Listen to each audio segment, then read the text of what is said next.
how do you take a brand global?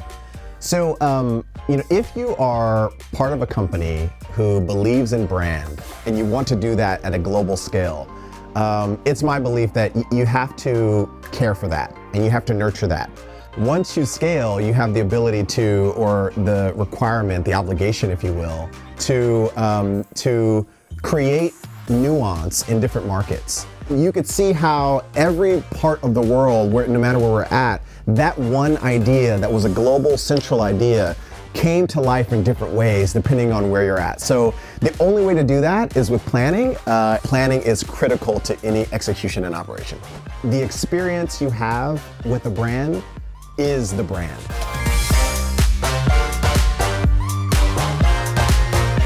In today's competitive, globalized world, having a powerful brand and a customer experience that genuinely connects with people is a non-negotiable, but it is not an easy thing to do. Today's guest is Larry Rodgers. He is one of the leading global brand experience executives out there. His experience from Nike, Verizon, and most recently On is incredible. He is a master at turning opportunity into relationships at every given point. And he's going to share what he's learned with us. So grab a pen and paper because what you're about to hear is gold. Enjoy the conversation.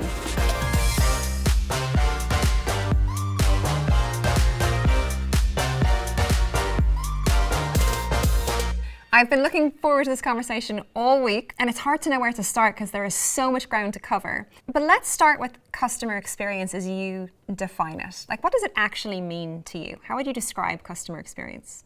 For me, when I think about experience, first of all, I'll say the experience you have with a brand is the brand. In the context of retail, I like to think about the holistic experience being comprised of a few things. First, it starts with product. What is the product you are selling? That is so critical. It's the number one thing that you sell as a retailer, and it's the thing that you stand for and buy. But it's also the service that you have in that experience. What's the service experience feel and look like? It's also the marketing, the programming, the way you tell people who you are, how you bring people into your space, how you follow up with them, all of that. And it's also the environment. And so it's the way the website looks, the space you walk into when you go into a retail store. It's product, service, marketing, and environment all together. That is the holistic experience. And so you cannot have one without the other, or you cannot do it well unless you consider them all in concert. That is such helpful framing. It definitely sounds a little more straightforward than it probably is. Like, so you said brand is core, right? And it's all about the brand. So if you were starting out for the first time, or if you wanted to reinvent your brand for the second or 10th time, like where do you start when you're building a brand? I read a lot of Simon Sinek, and I follow a lot of what Simon Sinek says. He has a concept of sort of the golden circle and start with why. And I think that this concept and this idea is so strong and so profound. You must begin with who you are, what your purpose for being is, why you exist on this earth, and why it is that you do what you do. When you're able to do that, then everything else can come from that. The products you actually create, the way you tell stories around those products, how you tell people stories about themselves, or how you tell others stories about yourself. Actually, there's a book called For the Culture by Dr. Marcus Collins. Brilliant individual, and when I got that book, I devoured it. It was, for many, many reasons, spoke to me in a lot of different ways, but one of the tenets there is this understanding this notion of when you're actually able to understand who you are, and this is a combination of the why from Simon Sinek to his idea, which is essentially now, when you're able to tell that story, the people who are your target audience are no longer sort of what we traditionally think of in marketing as target audience, but rather they're just the people who believe the same things you believe in, and they can then represent themselves through your brand and through the products you sell. I love that. Okay, so understanding and growing your brand starts with why, and really understanding why you exist, and growing that really strong sense of self so that you have this rock solid brand at the core. But I guess then, when you start to think about how you take that brand global, which you've done many times. This is where it starts to get really interesting. Yes, because you're going to take a brand from one country to the next, where like not just the language is different, but the culture is different, and the seasons can be different, and everything about that consumer in a way could feel different. How do you start? Like, how do you take a brand global? So if you are part of a company who believes in brand and believes in cultivating the brand and having a really strong brand presence, and you want to do that at a global scale, it's my belief that you have to care for that and you have to nurture that. And what that means is to really bring a really strong, tight perspective of what the brand is and hold on to that. Now, once you scale, you have the ability to, or the requirement, the obligation, if you will, to create nuance in different markets. And you talked about seasonality. That's a really important understanding of sort of like what that means to tell the same story, but actually do it in a way that's right for different parts of the world. And so when you're selling a thermal jacket for your Q4 holiday season in the Northern Hemisphere, that same product you may not be able to sell in the Southern Hemisphere when it is effectively summertime. But you can still have a similar story that happens at the overarching level, and your brand can and must show up as uniform across those time frames. How do we then tell a unified story for holiday that is specific and relevant for the time of year, but also takes into consideration sort of these local nuances and these market nuances? It's just sort of like keep a really tight core and then celebrate the local nuance that we must sort of pay attention to when we market. And I guess what's interesting in a sort of global local context is then if you really want to connect and you really want to understand what that person needs in that moment, the context matters.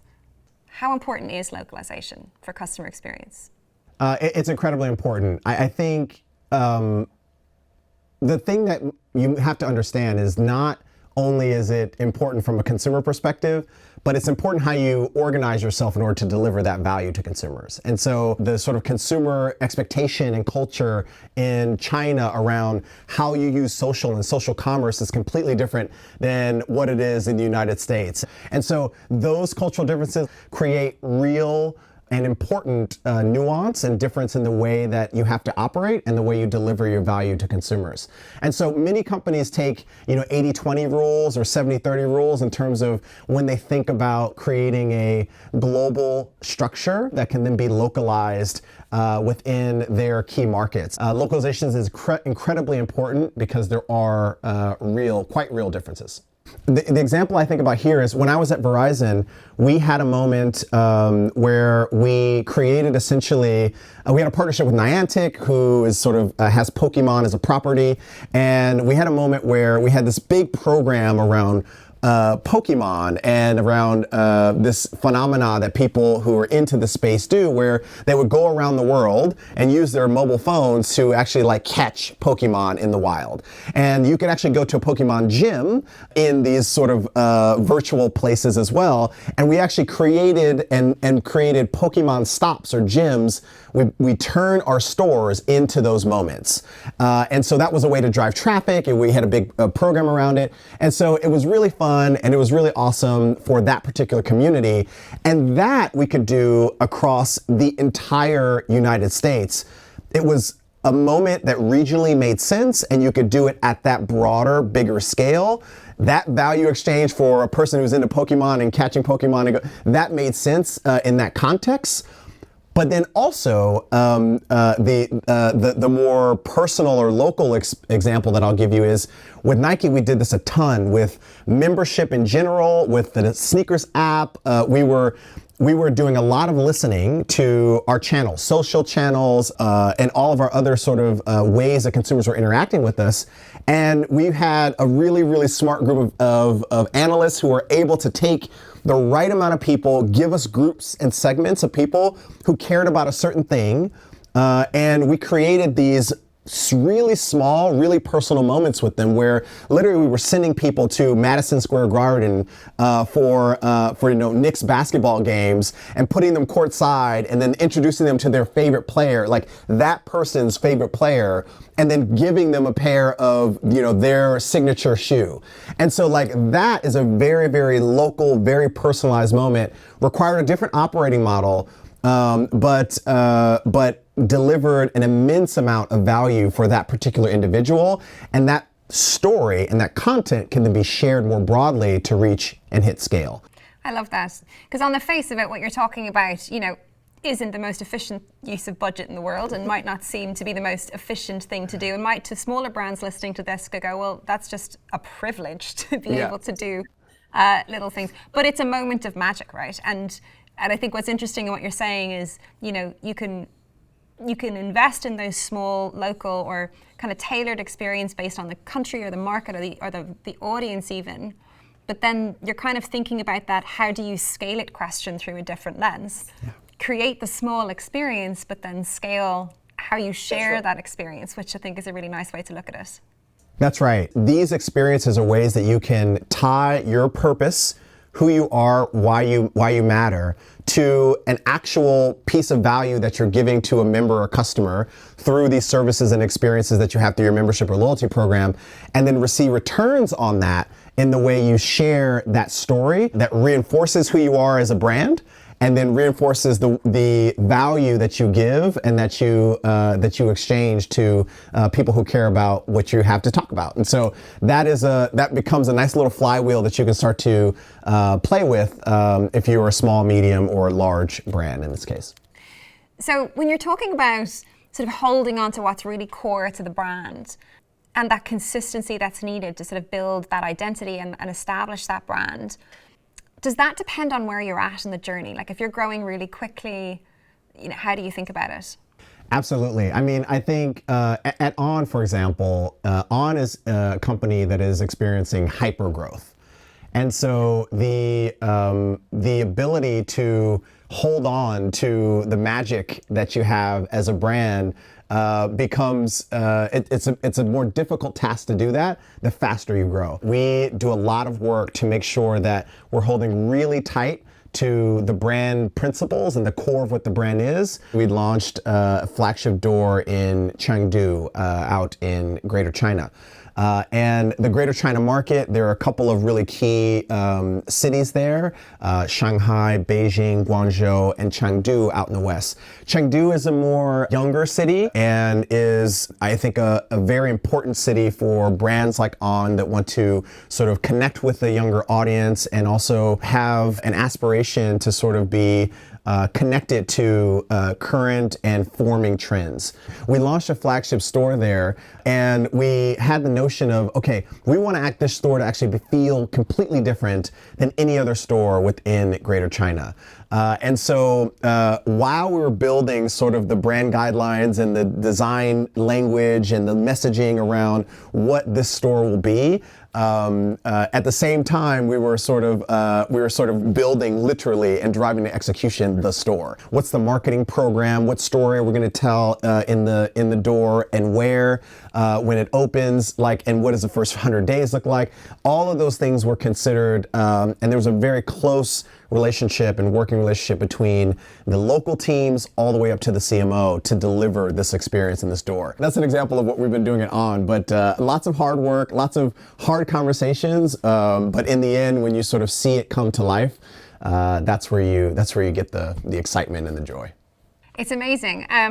You're kind of describing chaos, because I'm pretty sure as you're launching this store in China, you're probably also doing something in Paris and something in Zurich and something in the States, and all of this at the same time. So I'd love to understand a little bit more, how do you foster that collaboration? I believe there are 5 things that anyone does in any company.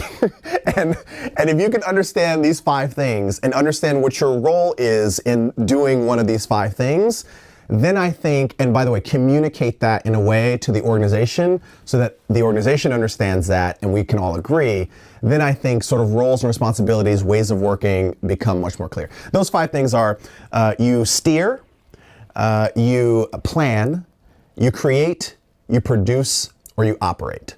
Generally in a company like a retailer, operators are usually, especially in a mature retailer, usually the biggest body of people. Those are the people who are saying, like, they're doing the things day in and day out. Folks who do steering, that's usually your smallest group of people. And so what steering is like, what are we doing and why are we doing it? Like, and so it's usually leadership that they fall into those areas. If you lead a function or you're a senior leader, you fall into those areas. Or folks who have like strategy in their title. That usually is like, those are folks who are steering. We do this, not this, and we do it for these reasons, right? Planners, everyone needs planning. Planning is incredibly important. If you don't have planning, you will not be successful. But that's how are you going to do the things you said you're going to go do. Creating is, okay, but then what is it? Like how the designers, creatives, et cetera, are in that bucket. Producers are then the people who go make those things happen. Usually on the digital side, these are like engineers or even like construction teams, et cetera. The people who are building the things that have been ideated and thought of. And so if you're doing, it was one of those 5 things you're doing, and if you can clearly identify what groups and functions do those pieces of work, and then everyone can say, yes, that's right. You can then start to understand, here's what a global team does or a regional team does. Here's what a strategist does versus a program manager. You can start to sort of tie those things together. You mentioned planning. Incredibly, we are halfway through the year, but I know that a lot of retail brands that we work with are now thinking about the holidays and what we call peak. How do you, as a global brand, get ready to really deliver in your big periods across different countries? That must be just huge complexity. Yeah, certainly. I think planning. Planning and more planning. Yeah, planning and then more planning. So when you're able to do it well, you will have afforded yourself the ability to understand what stories you want to tell in the moment. And Q4 peak for most retailers, that can be 50+% of your business during that one time frame. And so it is an incredible moment for many, many retailers. The ability to take time and dedicate planning efforts specifically for that season and for that particular moment is absolutely critical. And that starts all the way with product. So, for example, this past holiday season, we at On, we were really starting to understand, okay, the muscle it takes to start to really execute a Q4 plan and a holiday plan in the way that the brand and the way that we intend. And what that meant was we started to think from a marketing perspective. We were thinking about, okay, what is the overarching story we want to tell in that moment? What's the language we want to use? What's the copy, the hierarchy there? And then how do we think about creatively how that's going to show up? The idea was give the gift of movement. And so this idea of +1s came about where we'd start to introduce +1 run clubs. So every store has a run club. So how do you take that running community that you already have in your door and then ask them to invite others into that moment as a way to give the gift of movement and run with them on a Wednesday evening, and +1 shopping.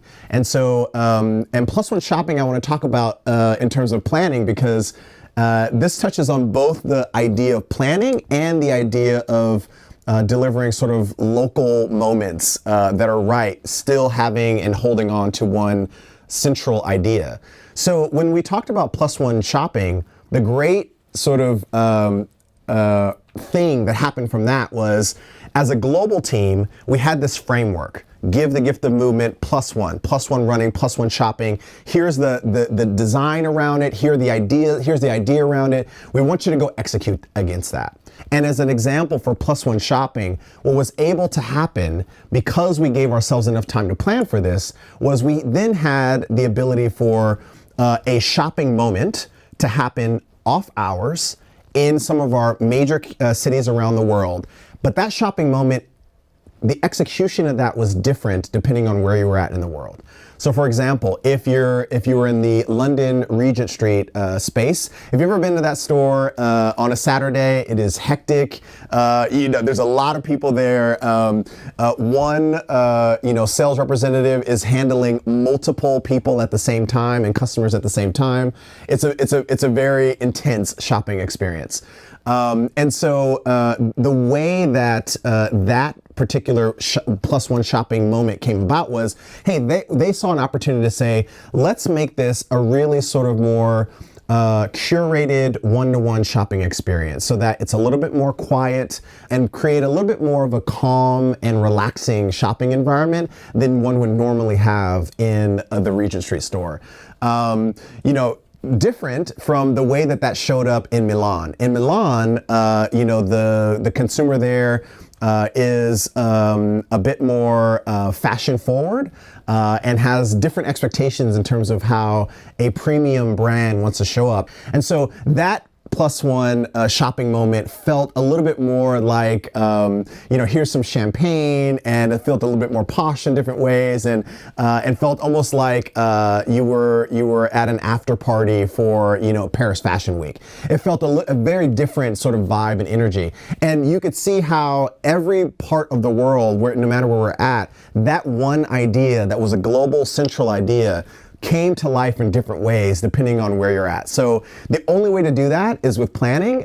Planning is critical to any execution and operation. You can see how that just builds an even stronger brand experience rather than thinking of just delivering a campaign and just getting the assets out. And but the planning, I suppose, is you create the space to then get the create bit right. It also creates a space for the important conversation. So we just a second ago we talked about how do you bring people along? Well, if you can build with people, people are more likely to board your ship, if you will, if you build the ship with them. And I think that's worth even just talking a little bit more about, because on this point of people, do you think personally about the internal brand experience, like how the staff live and breathe the brand, how they experience the brand? Are they potentially a huge part of the customer experience? Absolutely. I think when you're doing it right, what you will notice is that the way that you treat your people becomes the way you treat your customers. Especially when you think about the world of sort of membership and loyalty. And so many brands have applications, or they have membership programs or loyalty programs. When you bring those things to life, the really, really good organizations, what they've done is they've created a system of value exchange that exists. And they not only share that with their consumers and their members, but they share that with their employees. And so the example for me that comes to life, and I got to share the story because it's from many, many moons ago when I used to work at a company called Beachbody. Today they still exist, but they go by a slightly different name. But Beachbody was a direct-to-consumer fitness organization. And so part of my remit was managing a network of vendors, contact centers, who were essentially hired, third-party vendors who were hired to take sales calls for us and convert those leads into sales. And so you can imagine that a third-party contact center with hundreds of employees, most of which are younger individuals fresh out of high school or college, starting their first or second job. They're like, what is this Beachbody thing? And these are the people we've hired to convince others that this is the thing that's going to help them lose their weight. And so an incredible task. So we gave them access to the workouts. We gave them access to the supplements, to the equipment. And we ensured in some of our key partners that they actually had space to do the workouts while they were at work. The second thing that we did was we gave them a better understanding and told the story in a way that created a shared understanding between the consumers and the customers who were calling in to their own personal experience and to something that they could touch into too. I.e., we help to foster and facilitate empathy between those two parties. And literally, we quite literally saw 15 to 25% increase in conversion from a business perspective on various programs as a result of those efforts. So really, really important to do that kind of work and to connect to your people and the people who you're speaking to in a way that is authentic, real, and is understanding of their emotions.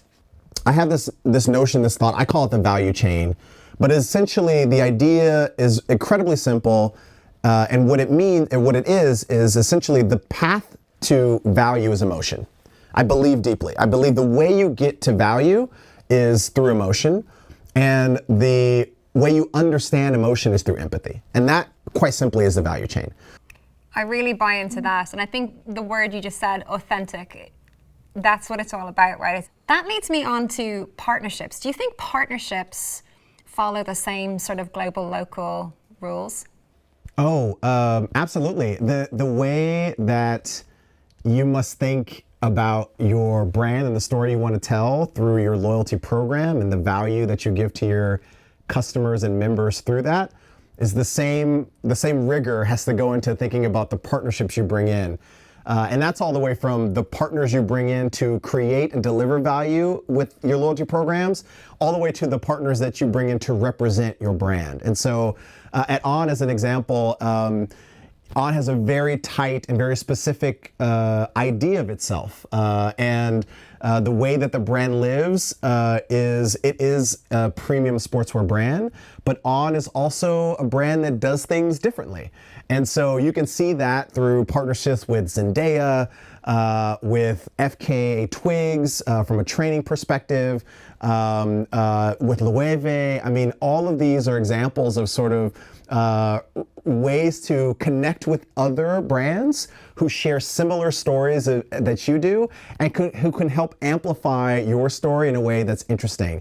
I think FKA Twigs is a really, really great example because when you think about training, like going to the gym and lifting weights and working out, like you don't necessarily think FKA Twigs, who's a musician and a dancer, but she is quite literally, I mean, she is a wonderful, amazing artist and amazing dancer.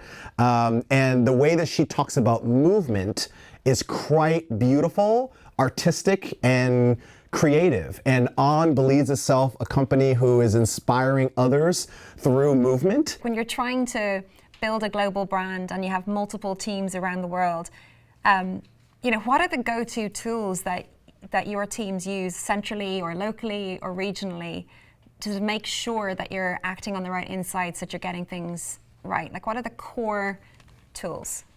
Okay, so I'll say the thing that every marketer needs to focus on, and I'm biased in this way. You've heard me talk about it a lot. Listening, those words came out. Empathy. How do we understand people? They're all these kinds of tools that allow you to understand. Yeah.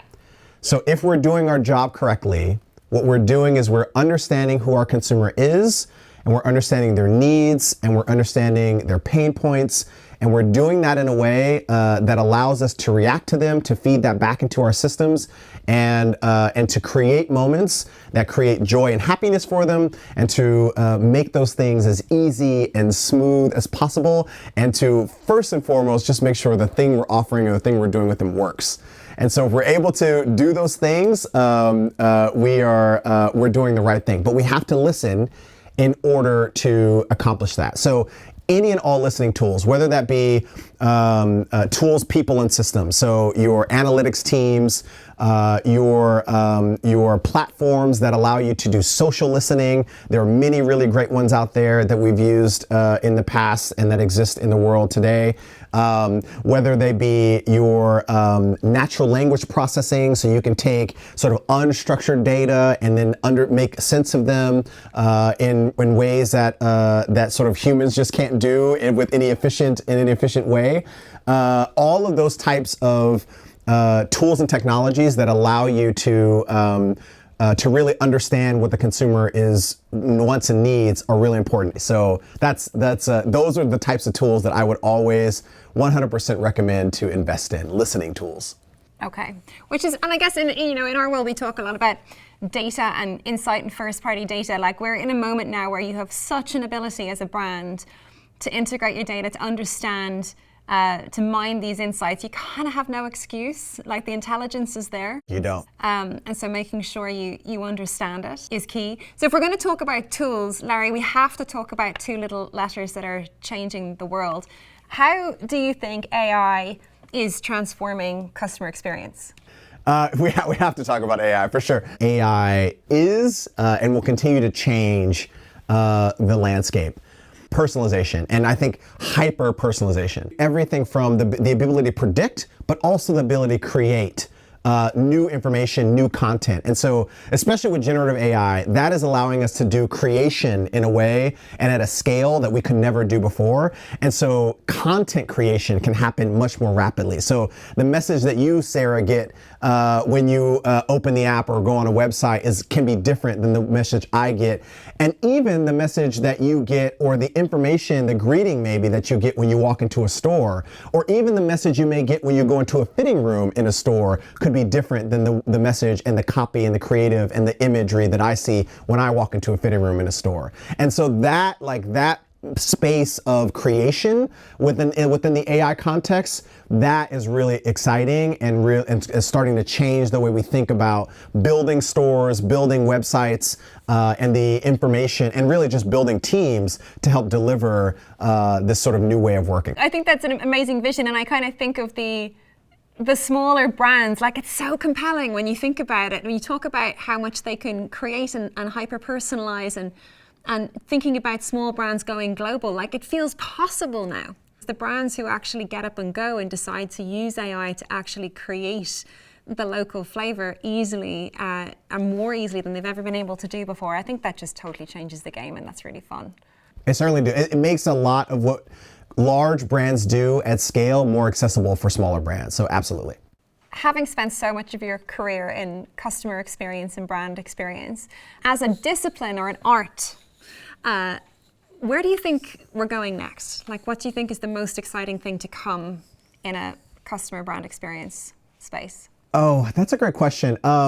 Maybe the first thing I'll talk about is I think that organizations will start to understand the value of customer experience differently. And we've talked about, actually, in the past several years, the role of experience started to become a thing that people could actually do as a profession. And I think that people are starting to realize that, hey, wait a minute, this feels like marketing. It also feels like service. It feels like all of these things in one.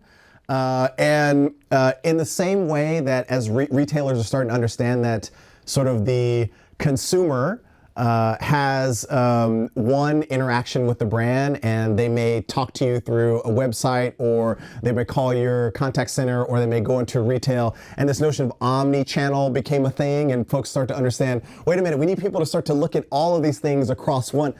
All of those ideas are starting to converge, whether you're an omni professional or a marketer or a CX professional. It's all becoming one thing, and we're starting to understand that it's really about, at its core, understanding who you are as a brand, telling your story, and then connecting and engaging with people in really meaningful ways that believe in the same things that you believe in.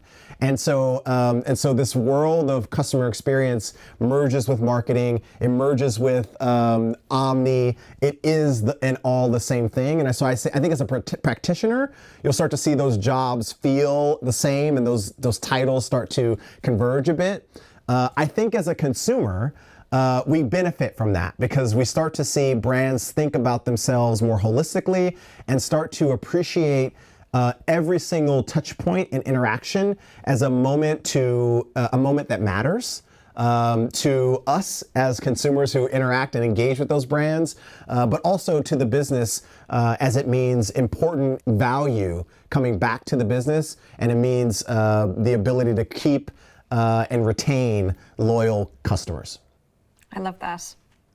A brand is a non-negotiable, but a brand has at times in the past maybe felt inaccessible or a bit of a privilege to smaller companies, whereas I feel with the advent of AI, it's all possible. Okay, Larry, before I let you go, we have one question that we are asking all our guests on this series. So this is the hypothetical question, okay? You ready? Okay. Okay. You are a small business owner and you are down to your last $10,000. You've decided to roll that $10,000 on marketing to save the business. How do you spend the $10,000? Okay, so hey, it's got to be a content engine. We talked a lot about this. We talked about understanding who you are, being able to craft that story in a compelling way, and tell that to people at scale, so that you can attract the people who care about you and who believe in the same things you believe in. The way you do that is through content. So if you take that $10,000 and you spend it really sharply on refining your story, and then creating content that allows you to tell that story across many different channels, through email, through apps, through your storefront, if you have a storefront, whether it be digital or physical. If you're able to tell that story across many different touch points, that content will pay dividends over time, because you can then start to put a lot of sweat equity in and sort of optimize things like SEO, and you can do those things if you have a really strong story and you have content that tells your brand in a way that's compelling, interesting, draws intrigue, and attracts the people who believe in the things you believe in. And so that, if you do nothing else and you're going to spend it on marketing, it's building that content engine. I think that's probably the most important thing you can do as a small business.